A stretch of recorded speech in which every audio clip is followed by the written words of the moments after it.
Everybody has a someday place, a place they want to live. Maybe now, maybe it's a place they want to live in the future, a retirement goal. Some found it while on vacation, a vacation they never wanted to return from. Or maybe it was a childhood memory from a place you were taken away from for whatever reason that might have been. For most, you may never get to the someday place. It just remains a constant thought in your head, probably an everyday thought, especially during the work week. A dream that may never become a reality. My someday place has always been the coast, specifically a small beach town, a small fishing village. Although I feel like the small fishing villages are a dying breed. Those places are few and far between now. A place to smell the salt water, hear the waves splashing, a place to throw a line in and test my luck. Some of you told me I couldn't afford the coast, that it's an impossibility now, that the coast is too expensive. There's no way in the world I'm going to live anywhere in this country close to the coast. I would have to move overseas to even remotely come close to doing that. And maybe I should say, is this where I eat my humble pie on camera? Well, the answer to that is yes and no. You were wrong about not being able to find a place. I found the house. I found the price. I could sign the paperwork on it as soon as this house sells if I want to. That might be next month. That might be a few months from now, however long it takes. And guess what? After all this time, I'm probably not going to. Here's the thing. I just returned from South Carolina. You were right on many things. There's so many places by the coast that you couldn't even remotely touch now. I was never under the assumption that I was going to live right on the beach. Heck, I couldn't even afford the flood insurance if I lived right on the beach. So I was never under that impression, but I was under the impression that I could find a coastal town somewhere. It wouldn't be Florida. It wouldn't be California. It wouldn't be anywhere on the West Coast for that matter. It probably wouldn't be any of the New England coastal territories as well. I was well aware of that. But I did think there was a few places left. And one of those, after tons of research, was South Carolina. Specifically, a place called Horry County, South Carolina. And in that county, there's Myrtle Beach, which I absolutely would not want to live, and I never did. But there was smaller communities within that called North Myrtle Beach, Cherry Grove, and specifically Little River. And here's why I think you clicked on this. You probably have a place in your head too. You probably had it for years, just like I said before. Maybe 10, maybe 30, maybe it's just now starting to click with you what you really want. It's either the coast, the mountains, the lake, little town you grew up in before it got expensive. It's the reason you haven't walked out of the job yet, most likely, because you can't afford to do it yet. You're not ready for it yet. Whatever the excuse is, and it's probably legitimate, but it's the reason that you're not there and that you haven't walked away from the job in order to get there, most likely. It's probably the thing at the end of the tunnel. Again, maybe you're going to get there, maybe you're not. And I bet the house I don't own yet that you priced, that place, exactly the same way. You've looked at what the house cost. You've looked at what the insurance is. Maybe there's flood insurance involved with it.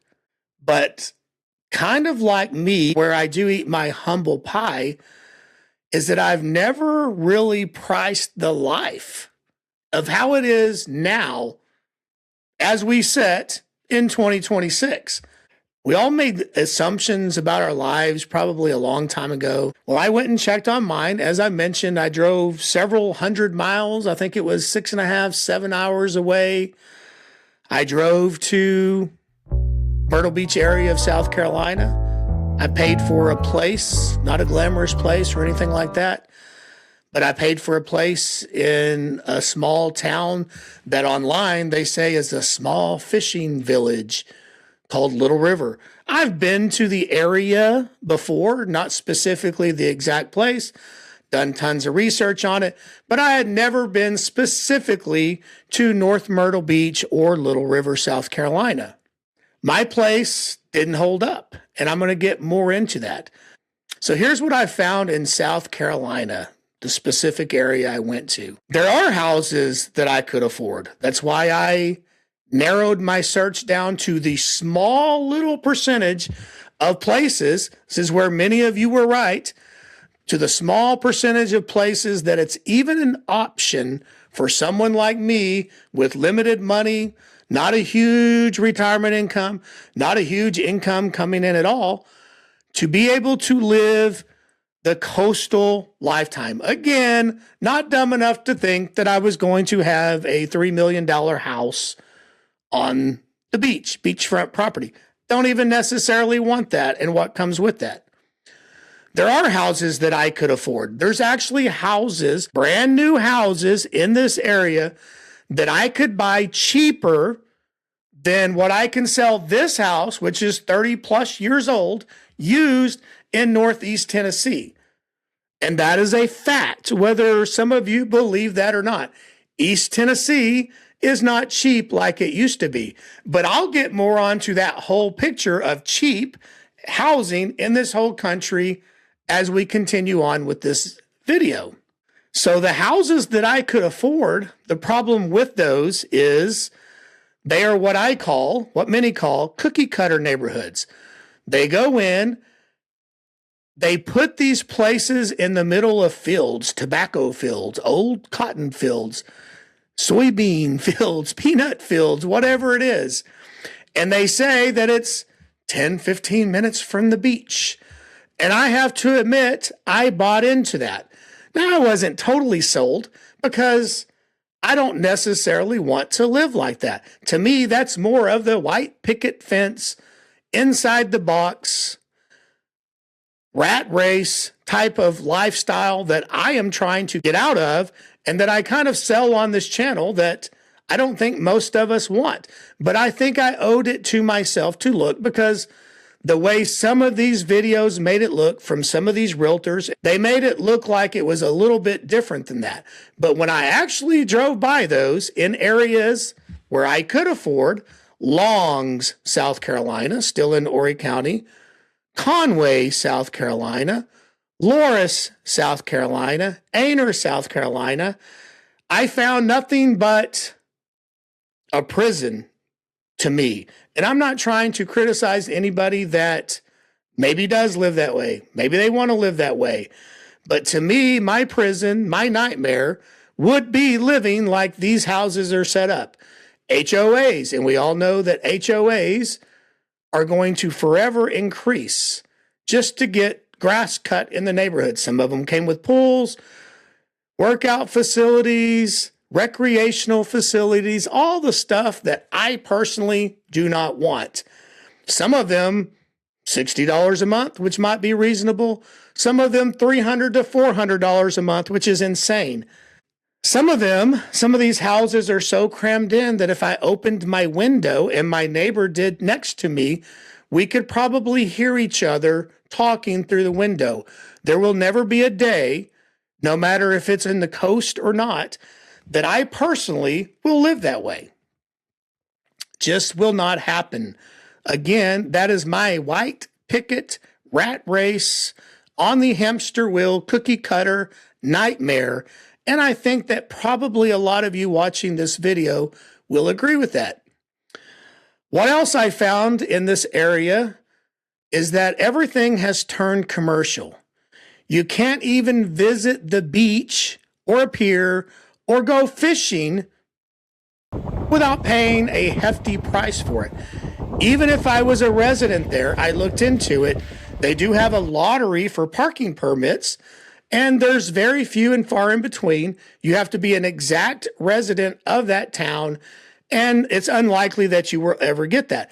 Even to launch a kayak, and I'm talking about $4 to $5 an hour. If I wanted to go kayaking in most of these places as a resident, I would have to pay $4 to $5 an hour just to park in order to launch my kayak. I went to a pier because I love pier fishing. I went to a pier to go saltwater fishing. I had to pay $5 an hour. I didn't do it, by the way, but I would have had to pay $5 an hour, $3 in this area, sometimes higher, just to go on the pier. If I wanted to fish, I had to pay so much money. I believe in this case it was $6 per pole. Heck, I might as well go out at this point and just have a nice seafood dinner. I just think it's insane that everything is priced out.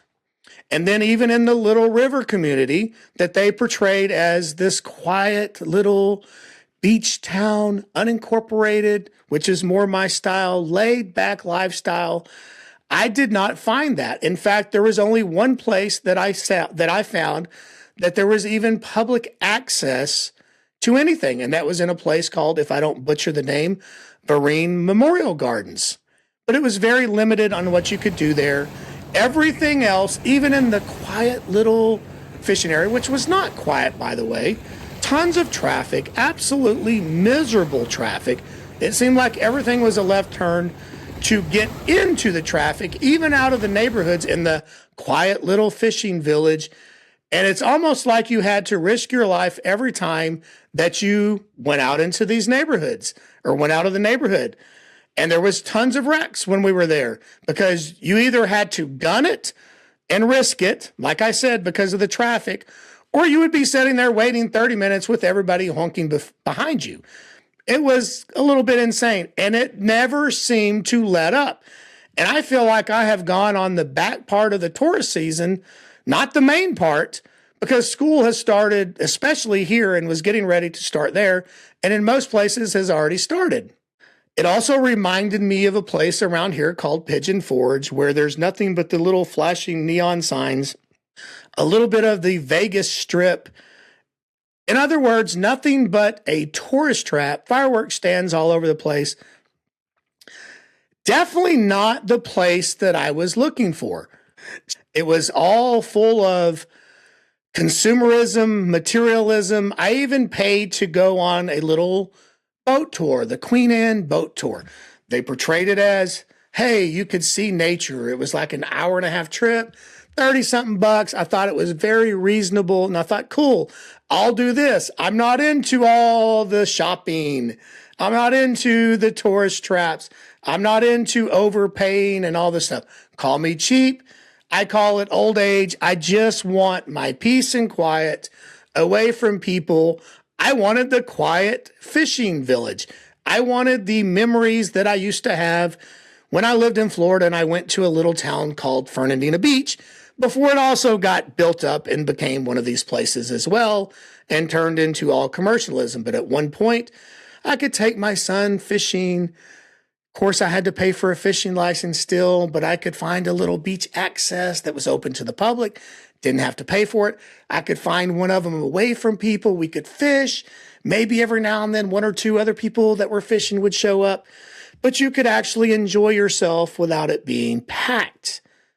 I don't think that exists anymore. And I'll get more into that here in a minute. So on this boat trip,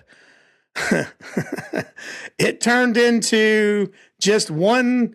I know I sound like a complainer. I'm just telling you my reality. And I know probably some of you can relate, but it turned into this packed boat with everybody loud. There was a person singing, not a good singer, by the way. And it was kind of just showing you all these massive multi-million-dollar houses that were on the intracoastal waterway, which I did not realize was man-made until this trip. All this time, I did not ever know that the intercoastal waterway was man-made. Anyway, and Vanna White used to live here, and Tiger Woods is building a vacation home here. And I think Tom Cruise has a home. And it turned more into that. It's like, I don't want to see that. I just didn't want to see more of the commercialist mentality, the people with excessive houses and built up, and we've taken all the nature away. Just my personal thing. So anyway, it was one of the more enjoyable things still, even with that.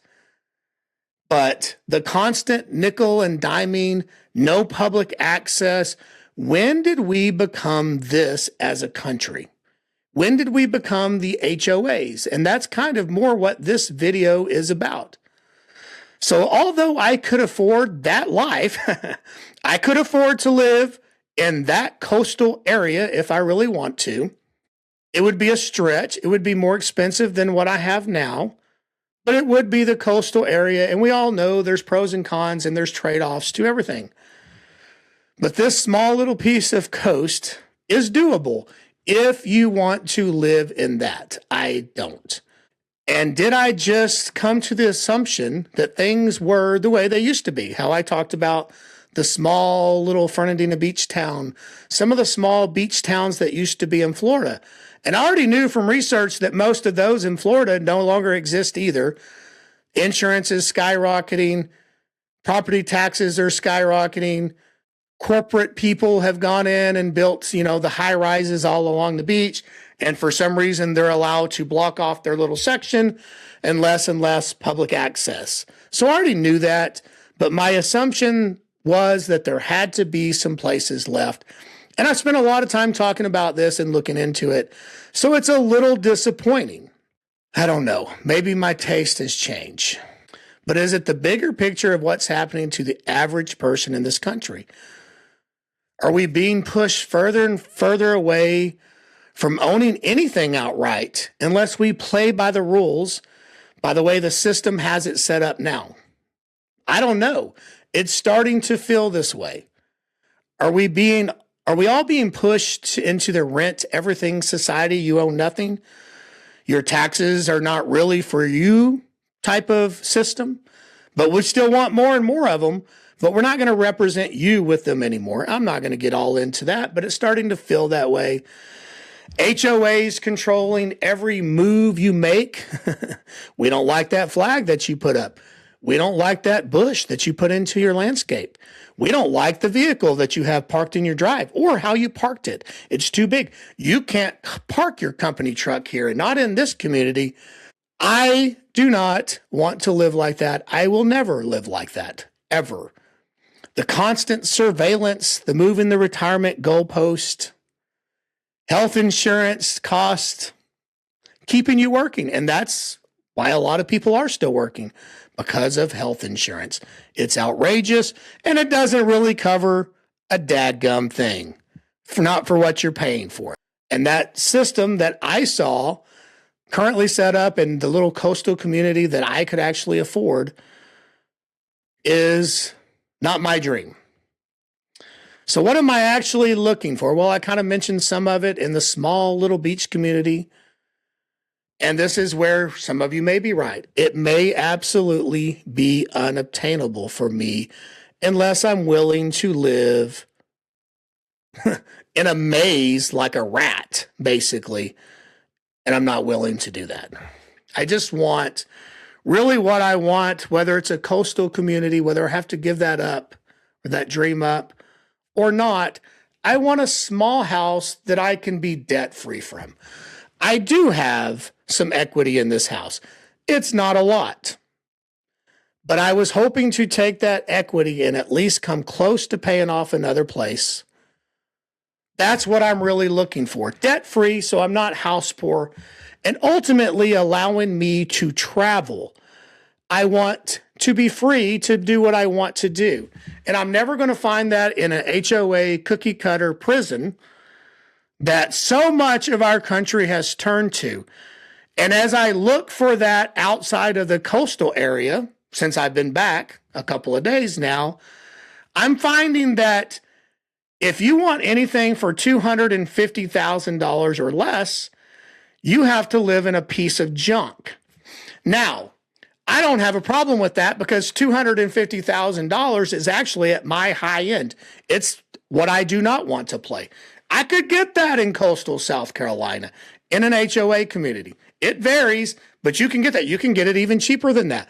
Don't believe me? Go look for yourself. But you would have to live in those cookie cutter houses once again.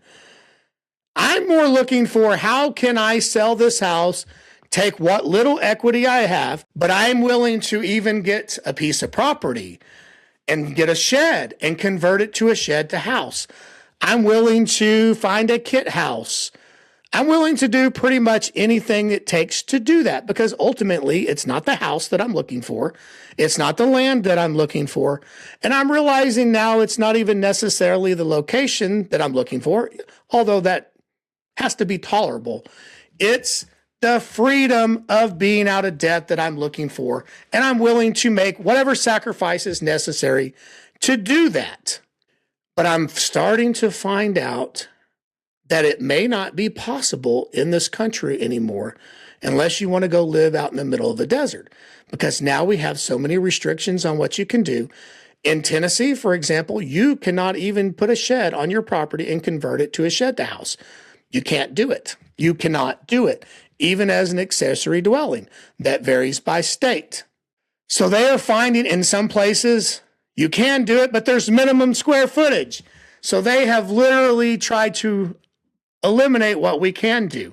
Currently, I'm even thinking about, you know what, since I may not be able to do this, and I'm not 100% sure what plan B is, C, D, whatever it is at this point, I'm even thinking about selling this place, selling my paid off older Toyota Tacoma, but I thought about getting some kind of van, converting it into an RV type thing, used, of course, and traveling the country for a year and seeing if I can find what I really want, what alternatives out there. And that's where you could come into play, and feel free to leave that in the comment section. What are some other options out there? That's what the channel should be about. That's what it's been about.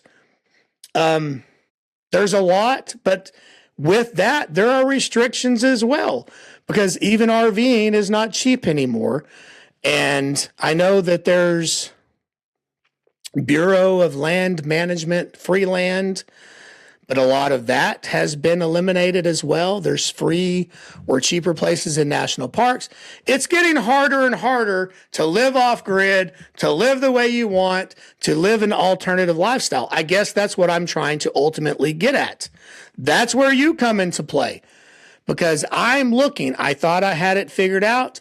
I'm not done. I'm not giving up, because some of you in the comment section have mentioned other coastal communities that I know nothing about. Alabama. God, what was some other ones? Mississippi, I believe. Is it Mississippi? I think so. Anyway, you've mentioned other communities that maybe what I'm looking for can be done.